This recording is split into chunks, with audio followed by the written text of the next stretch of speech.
هفتمین غذایی که از چالش 30 روزه گیلانه و غذاهاش میخوام بهتون یاد بدم یه غذای سریع خاص و متفاوت، شاید عجیب ولی خوشمزه است.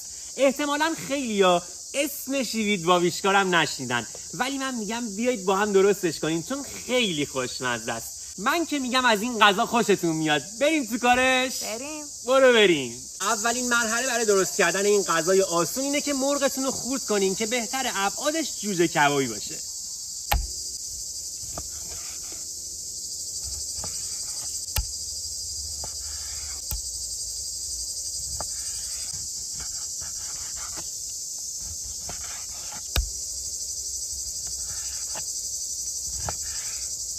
حالا باید مرغای خورد شده رو مزه دار کنیم.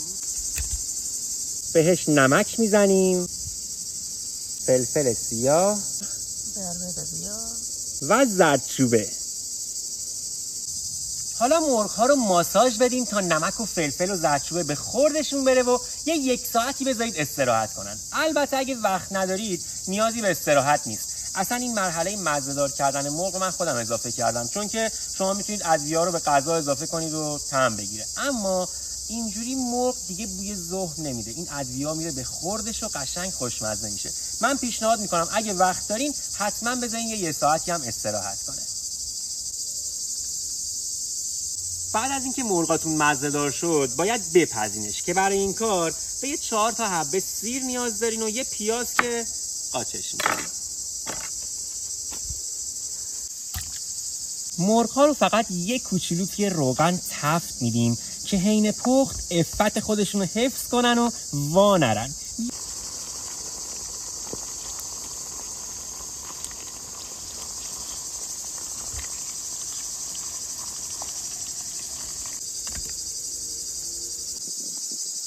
حالا با 1.5 لیوان آب میذاریم نیم ساعت قل بخورن.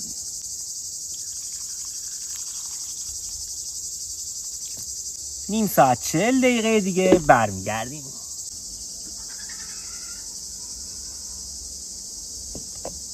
مرغامون دیگه پختن و الان باید مرغا رو بذاریم کنار، آبش هم نگه داریم، بهش نیاز داریم. حالا مرغایی که پختیم رو باید یه تفت کوچیکی تو روغن بدیم.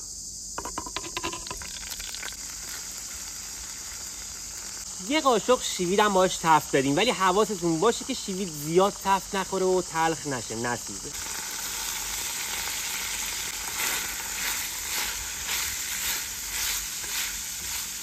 حالا آب مرغی رو که کنار گذاشتیم به مرغ و شوید اضافه میکنیم.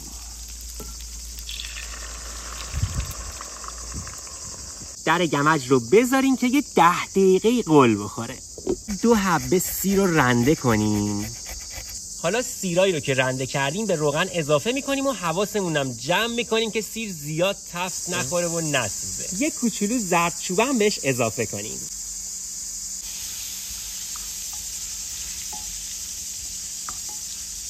تا سیرا نسوخته سریع 2 تا تخم مرغ بشکنیم توش. حالا باید قشنگ همش بزنیم تا تخم مرغ تیکه تیکه و سیری بشه.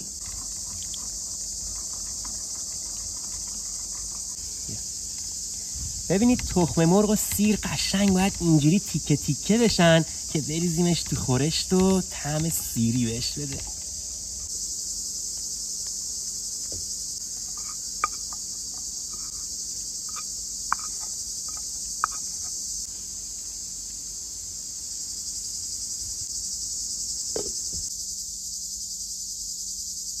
پنج دقیقه آخر به خورشتمون آب بوره اضافه میکنیم.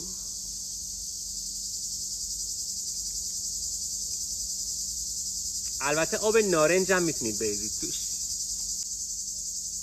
و اینم از شیوید واویچکا، 7مین غذا از چالش 30 روزه گیلانه و غذاهاش. به به به به. من برای کنار شیوید واویچکا هم یه برنج کته با ته‌دیگ زعفرونی گذاشتم که بریم تو کارش ببینیم چطور شده.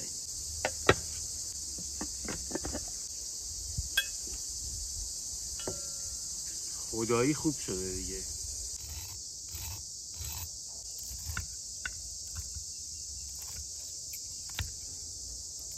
کته رو ببین، تهدیگش رو ببین. اوه اوه اوه اوه اوه.